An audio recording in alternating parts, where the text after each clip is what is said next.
podcast and some thoughts that I have pertaining to life.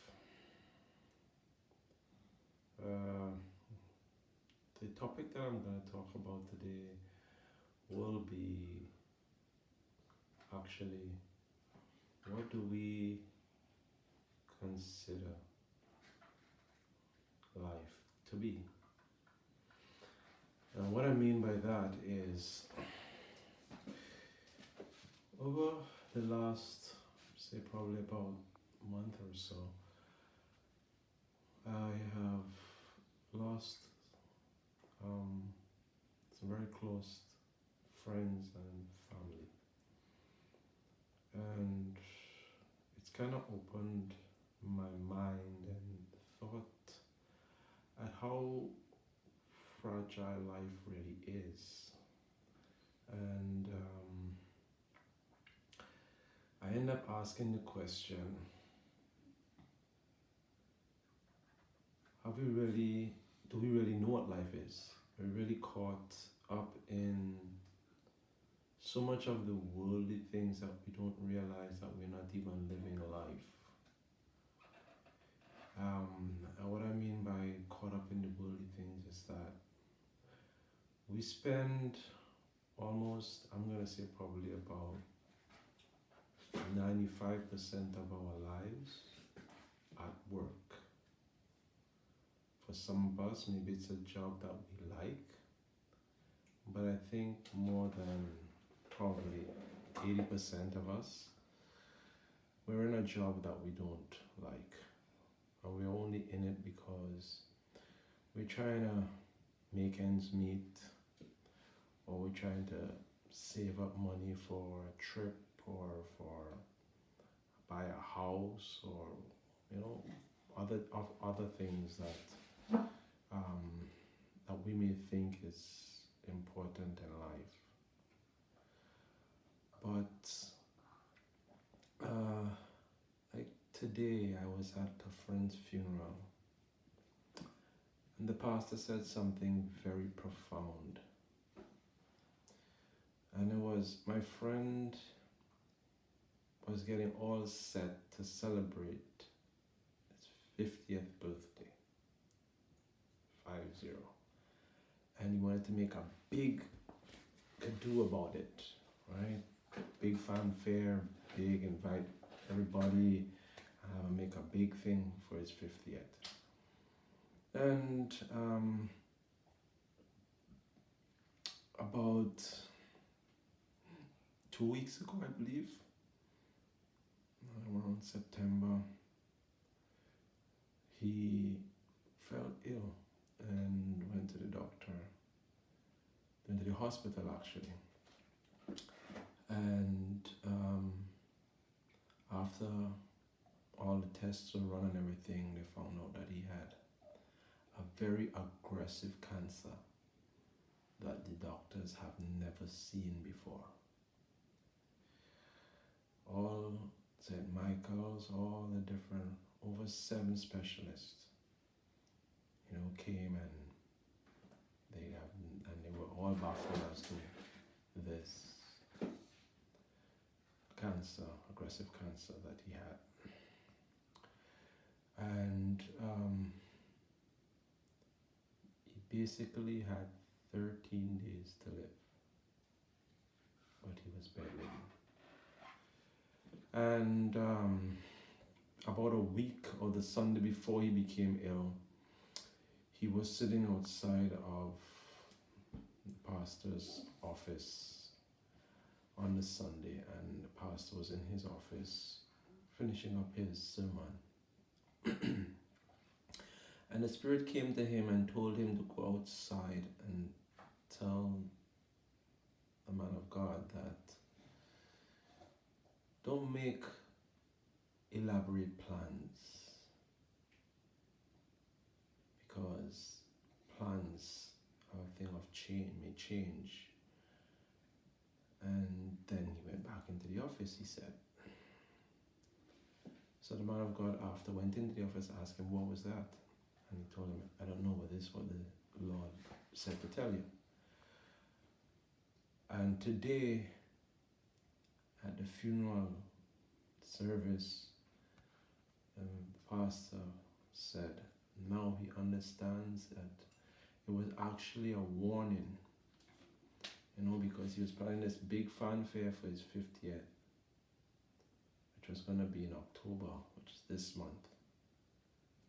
And he never made it. He died at age 49. About 4 weeks, I believe, to his birth date. So I say that to say this, that we spend our time, our life here on earth, basically running down things that really don't have that kind of value. We spend so much time working 2, 3, 4 jobs. Some we don't have a choice because we're trying to make ends meet. But then the other times we do overtime, we do this, we do that, because we want to buy this toy, or we want to buy, things that are not really and truly significant in life. And when you take a look at it, life is so fleeting that tomorrow is not guaranteed to any of us. And I think we all need to refocus and take a look on life in a different fashion, where life is about living. Life is about the time that you spend with family and friends and the memories that you make.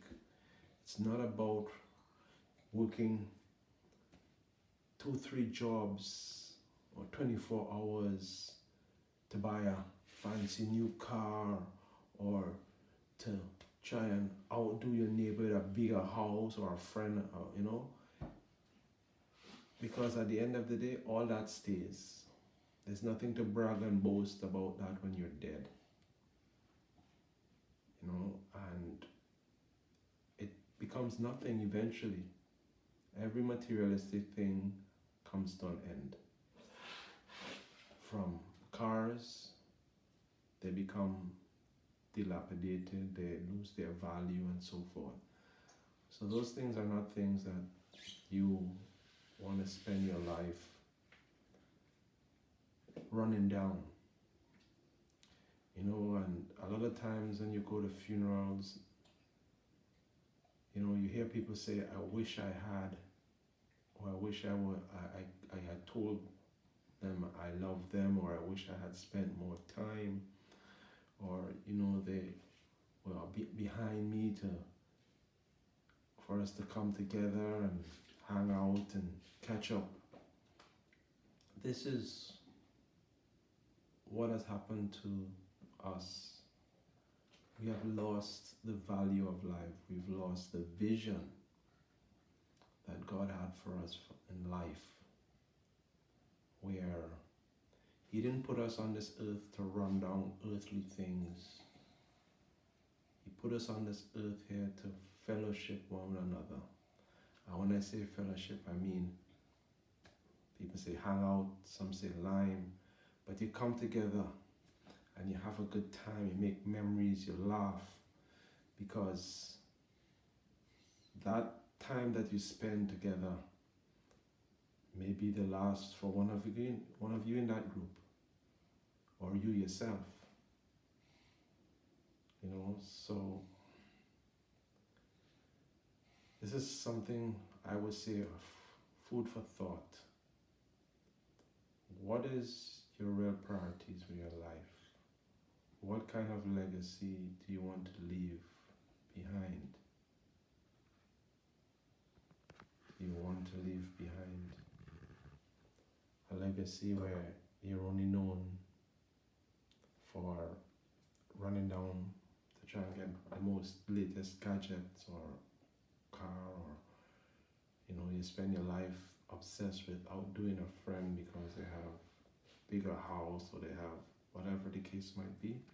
Or do you want to be remembered by, you know what, this guy and this girl, you know, give their shirt off their back to help someone.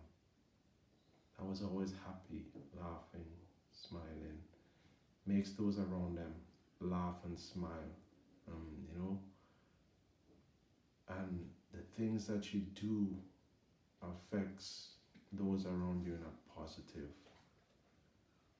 But when you are gone and they sit down and the tears begin to run, they can remember the good times that they shared, those memories, those moments, you know, and you can look upon it and laugh and smile and know that you made a difference, or that they made a difference in your life, or you in their life. So for me, I look at life differently now. I have changed my priorities from not focusing on the things of this world, but focusing on the life that I live and the legacy that I will leave behind for all those whose path I may cross, that God will have me cross, or that may come into my life. Because that is what matters.